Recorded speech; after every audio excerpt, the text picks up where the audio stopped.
Hey, it's Mirna from Trainer's Toolbox. Welcome to the Trainer's Toolbox podcast, a place where you can discover practical and effective tools and tips to make your workshops more insightful, engaging, and memorable. You are at the right place if you're looking to become the best trainer you can be and design truly impactful learning experiences. Ready? Let's dive in.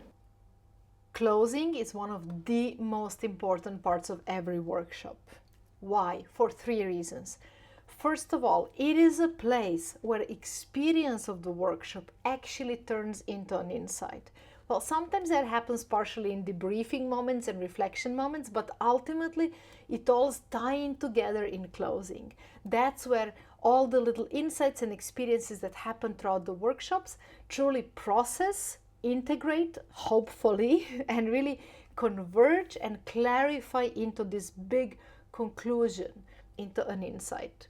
That's where learning and knowledge actually forms. Second reason is also because in a way it's a place where participants manage to find and figure out their priorities. In most of workshops, in reality, we cover too many things. Even if we are good at not covering way too many things, we still usually cover too many things. And not everything is equally relevant for everyone, and not everything is equally relevant at each stage where people are at. So having people have a moment and a process where they figure out what is clearly the most important priority for them and what would create the biggest impact if they implement it, that's what you give them chance for in closing, and it's hugely powerful.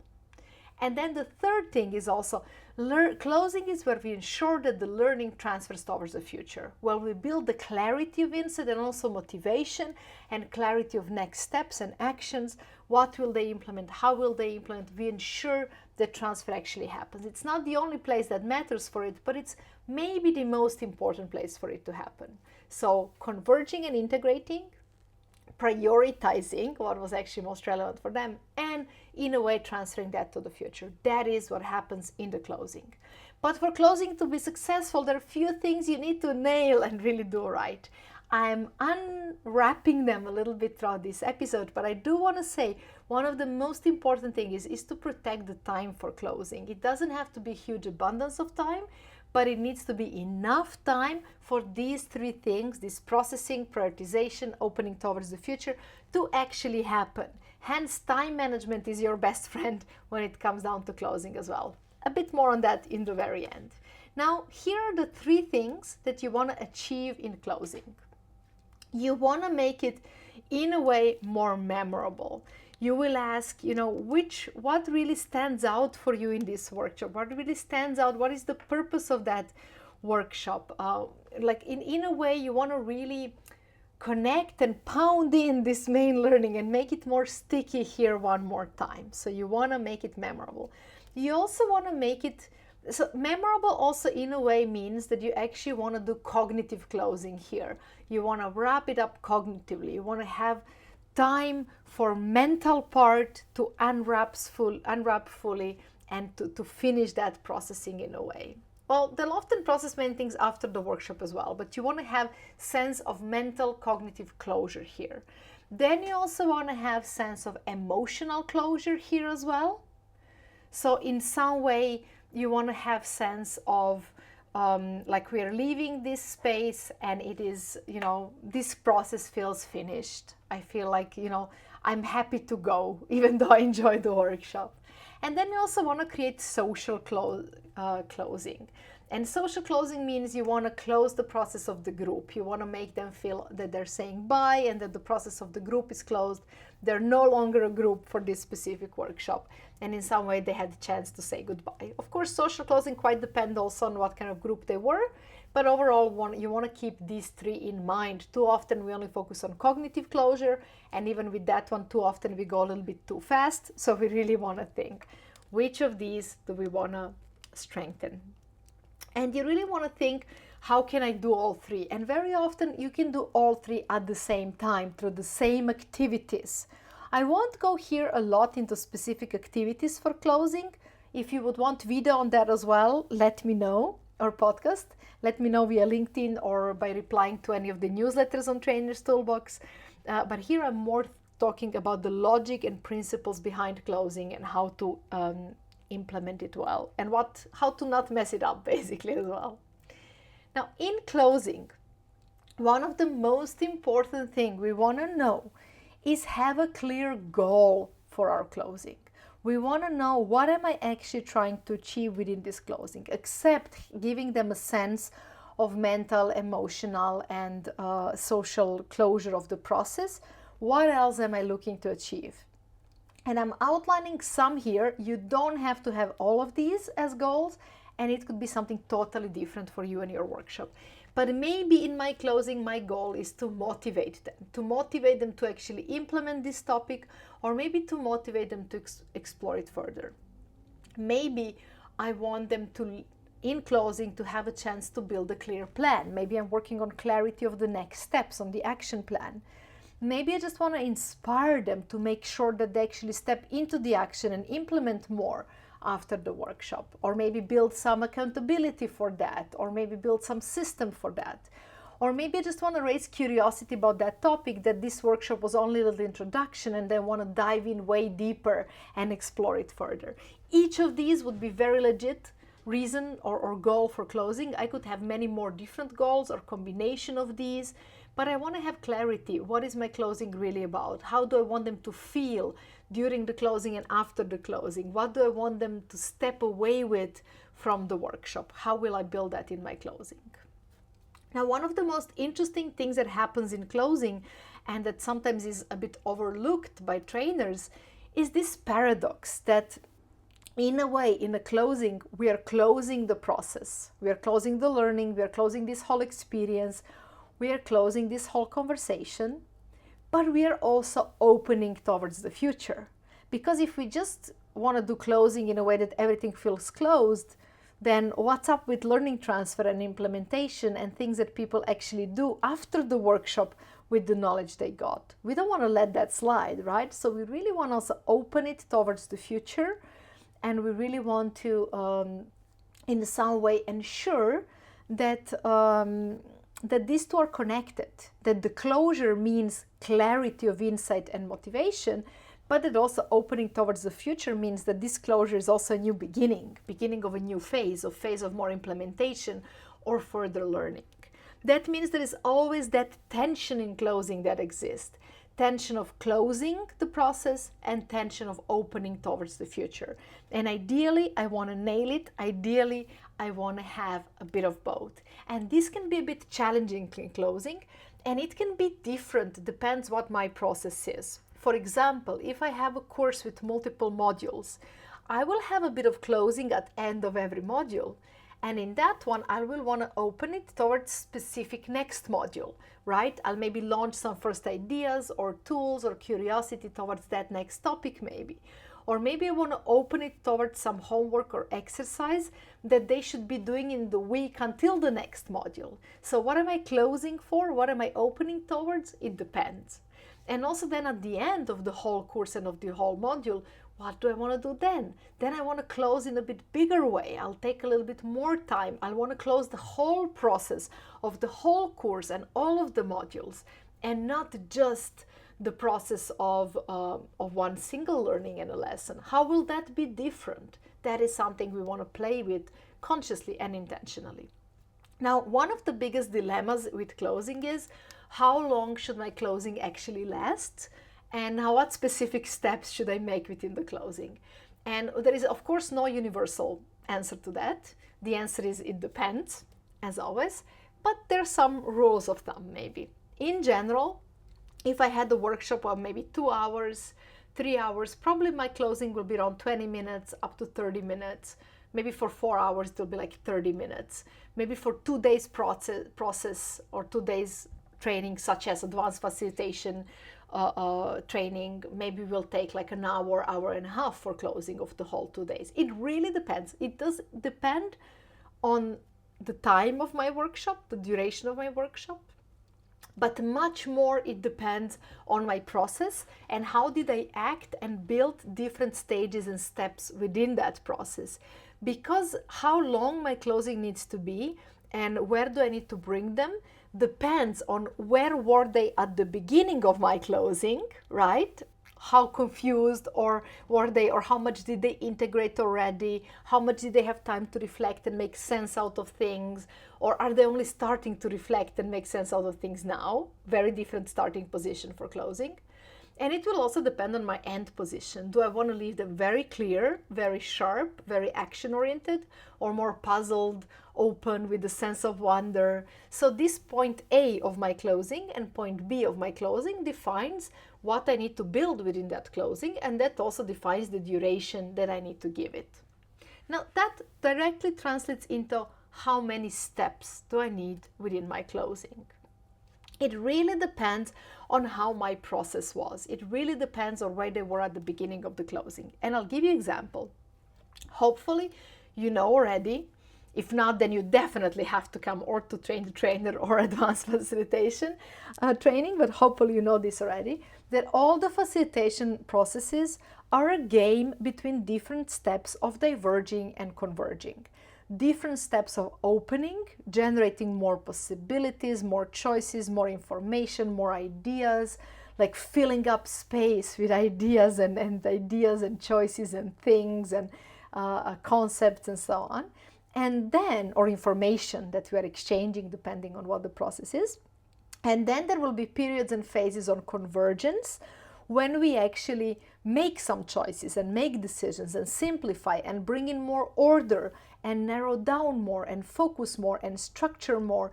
And in the process of convergence, also some of the processing happens of insights and learning, but also the conversation shifts to a more focused place, more structured place, and so on. And then every facilitation process is really a game between these two. It has multiple points when we open more, bring in more creativity, brainstorm, more mess, more generation of things and ideas, and then bring in more points where we come back into structure, come back into a little bit feeling a bit more organized and feeling a bit more focused, and we give ourselves more time to process, to reach some conclusions, to make some decisions, to make some choices. And now, every facilitation process, such as workshop, should, in very generalized way now, should start with some opening and divergence and should end with in a fairly converged place. If it doesn't end in a fairly converged place, it means it will feel that it's not closed. People will not have a sense that this was a complete process.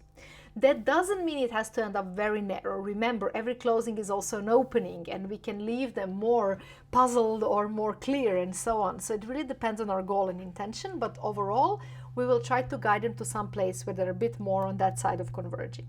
Now, of course, if we had the facilitation process in which we opened a lot, in which we went very divergent, we spent a lot of time and a lot of space in a very brainstormy way. We generated a bunch of crazy ideas and perspectives. We went really broad and explored a lot. Then that process will also need quite some time to converge it, because you can't just collapse from this bunch of ideas and chaos into what's your conclusion? What did you learn? What's your main insight? You can ask it, but the answer will not be deep and relevant.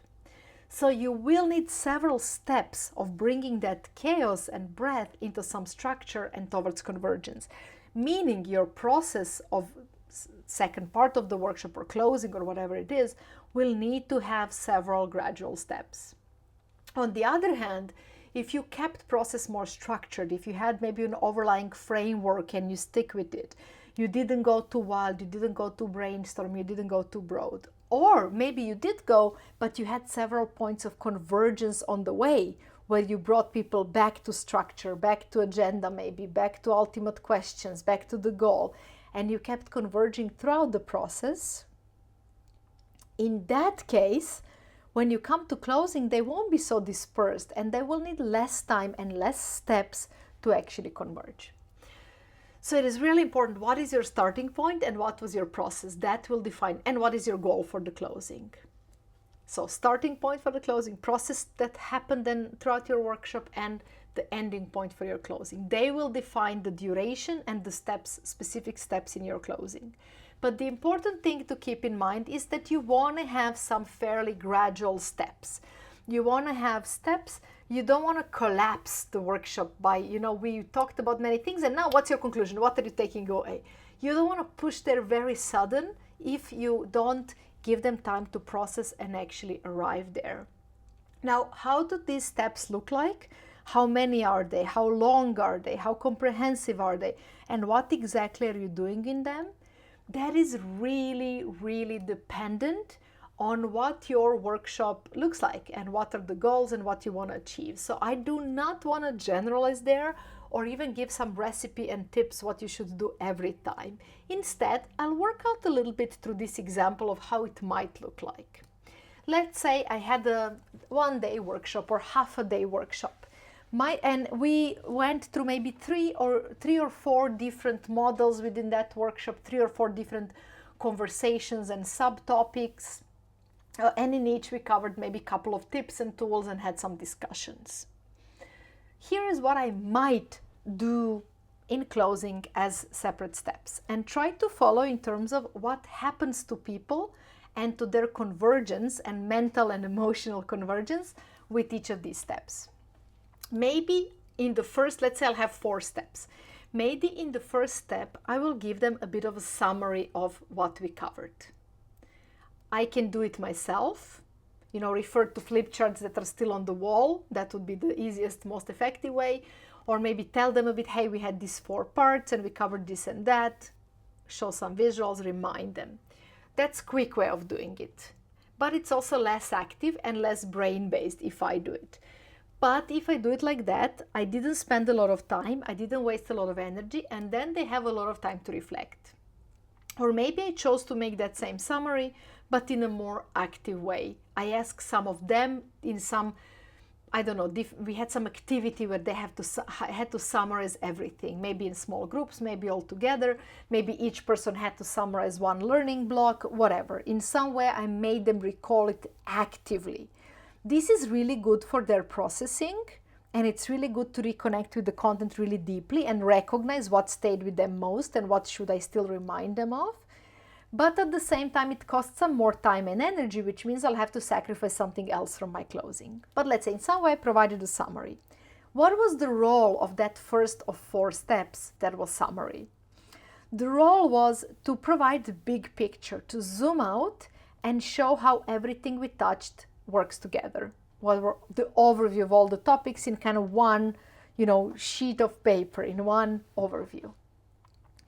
That helps them to find their space in the process and not be immersed in the process, but to zoom out and observe what actually happened in terms of learning. And then maybe I'll give them as step 2, some moment to reflect on what was actually most important for them. And this reflection again can look in many different ways. It can be just 1 minute or 2 minutes to reflect on their own. It can be something like 1, 2, 4 all method. If you know it, it's a really cool method. If you don't, check it out. No. In 1, 2, 4 all, it means they reflect a bit on their own, then in pairs, then in pairs of groups of 4, and then they share in plenary, some of them or all of them. This would be a little bit long for closing, so if I would use that, probably I would shorten it a bit, maybe do a lone reflection for 1 minute, share with the pair for 2 minutes, and then in plenary just a few people who want to share their main insights or something like that. But the point is, in reflection, it's really good if I can combine a bit introverted process, reflect on your own, process your learning, and a bit extroverted converse with others, so they remind you of some things that maybe they see differently or that maybe you forgot, and also that extroverts have more chance to process through conversation. So ideally in reflection I want to combine the two. It doesn't have to always be the case, but I want to also keep it fairly short. I don't want to have them reflect for 10 minutes unless it was 2 days or 4 days process, then maybe I do. But for 1 day or half a day, I'll just take short time for this reflection.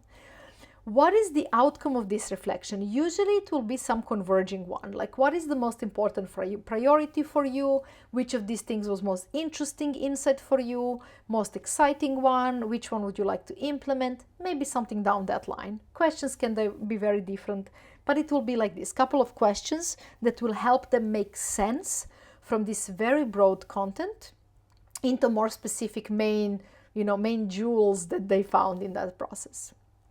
And then in step 3, I maybe want to design some plan for the future. Again, I can play with format. Do they do that on their own? Do they share? Do we all use the same template? Do I just give them a simple question? Do we spend like 10 minutes on really planning the specific steps, including who will support them? What are the obstacles? How specifically and when specifically will you do this? Do I really want to drill it into action? Or do I just slightly say, what's your intention for the future? Or maybe what's one tool you will implement first and when? I can play out this very differently, depends what's my priority and what I want to achieve, but somehow I do want to focus them towards the future as well. This can also be which topic do you wish to explore next? What are you curious about next? What do you still wonder and would like to learn more about? And then finally, I will want to have the checkout with the group that in some way I also on one side create a bit of that accountability by them sharing something, but also closing emotionally and socially more through checkout with the group. And again, checkout with the group can be very diverse. It can be with Dixit cards and saying like, what are you taking away, what are you leaving with, or some other cards. It can be just one word takeaway. It can be something related more to appreciation or to their next action. Depends what I want to build. Do I want to build more of emotional closure because they connected strongly? Do I want to build more of intention for the future, very action-oriented, more of accountability? That will shape my check-in. So that will be my last and final step. I personally like to close with some form of checkout. Sorry, not check-in. I personally like to close with some form of checkout. Although I wouldn't say it's a must, not at all, but it feels that it ties in nicely together that mental, emotional, and social aspect. Now, maybe one most important thing to still be aware of, that as we go through process like this, which in this case, I positioned it as 4 steps: summarizing, reflecting, planning for the future, checking in for the group. I hope you understand what was the goal of each of these steps, that it's not the point to follow blindly these specific steps, but that I want to achieve these 4 different things in a way. But one more thing that really needs to be like very highlighted is to be very mindful of energy within this process. Because if you do all these 4 steps and if you do them very extensively, like in checkout, you give them space to share everything they would like to share about their experience. And maybe in reflection, you give them a lot of time and you really do 1, 2, 4, all. You give them a lot of time to reflect. And also in summer, you go very deep, you do active recalling, everybody has to converse. That closing will be very long, which is a problem, but smaller problem. Bigger problem is it will be draining. It will not inspire, it will not motivate, it will drain energy because it will be too comprehensive and too demanding. So in your closing, when you have different steps like this, and you don't need to have all of these or as many, but whichever steps you have, usually you have at least 2, sometimes quite more. You always want to think, what is also the energy of closing? Which of these steps are most important? Which of them should I make, which of them should I make more dynamic? Which of them should I make more reflective? How can I play into energy that there is some variety in this sense of closing, that I connect introvert process and extrovert process, content-related process, process-related process, future-related process, and give it a bit of dynamic. Like, if I want to do very mindful, deep sharing in checkout, then let me be fast with summary, give a bit of time for reflection, quick sharing of main insights, not spend too much time on action plan, and really give space to that checkout with the group because that was the main component. Or the opposite, if it's really all about their action plan, let's spend a lot of time on that action plan. Let's do it properly, for 10, maybe even 20 minutes, write it down, share, explore obstacles, almost coach them a bit on that. But then checkout needs to be rapid. Then you cannot spend like super deep sharing because the energy will really drop. So you really want to be mindful of that dynamics of the process. We want to be mindful of that in the whole workshop, but we also want to be very mindful of that in the closing. And maybe one last, final, and most important tip about the closing. And remember, you can always download the handout related to this episode as well to remind you of the things I shared. But one most important thing is also to protect sufficient time in closing. There is nothing worse than when you need 20 minutes to close properly and you have 10 because you didn't manage the workshop well. It collapses the workshops. You end up on a low point instead of high point. You rush them in the most important part where they need space for processing. Because of that, your best friend for closing, it's not only the goal and the strategy and being intentional, it's also your time management. And if you need to cut something, shorten something earlier, sacrifice something from earlier stages of the workshop, protect the closing. If you plan ideal closing for 30 minutes, it doesn't mean you need to protect 30 minutes. You need to protect minimum you know that you need to do it well. That's usually around 20 minutes if it wasn't too huge process. But that really needs to be protected. So if you haven't checked it yet, check the video on time management if that's a struggle for you. This will make it or break it. You know, you can design the best closing in time and in the world, but then if you rush it, it's useless, right? So if you feel like you could get better at all of these elements of the workshop, from closing to time management, to building these experiences that are also emotional but cognitive, to design good facilitation process that has good balance between this divergence and convergence and being better at all of these stages, you might want to join me for some deeper learning experiences. One of them is Train the Trainer, the fundamental course for trainers, which in a small group of 6 will really train you in a very practical way with a lot of practical activities to deliver different workshops, to design them, and to receive rich feedback and many frameworks and tips to really become an amazing trainer and build powerful, impactful workshops. Or if you are quite an experienced trainer already, experienced with some facilitation, experienced with training, but you feel like you really want to strengthen the aspect of your facilitation itself, then you might want to join me for 2 days of advanced facilitation training, so-called boot camp. 2 days of active practice, feedback from peer facilitators in a small group of 8, exploring many different frameworks, angles, books, tips. Imagine if I packed so much in half an hour of this podcast, how much do we pack in 2 full days of many conversations with many different facilitators and trainers, bringing in their best tips and best ideas. So if you want to join me for these experiences, check out the descriptions in the podcast description, and get in touch with any questions. Looking forward to see you in the next podcast episode. I think the one coming up is going to be about storytelling and how to find some powerful stories to create more memorable learning experiences. Remember to subscribe to make sure you see as soon as that episode is out. See you soon. Thank you for exploring this topic with me. I hope you found some exciting ideas and valuable tools that you will use already today. Remember, they only work if you put them in practice, but then they make all the difference. If you enjoy Trainer's Toolbox podcast, do leave a rating and review. It does mean a lot.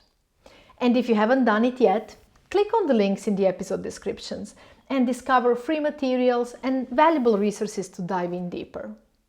See you in the next episode or at Trainer's Toolbox newsletter.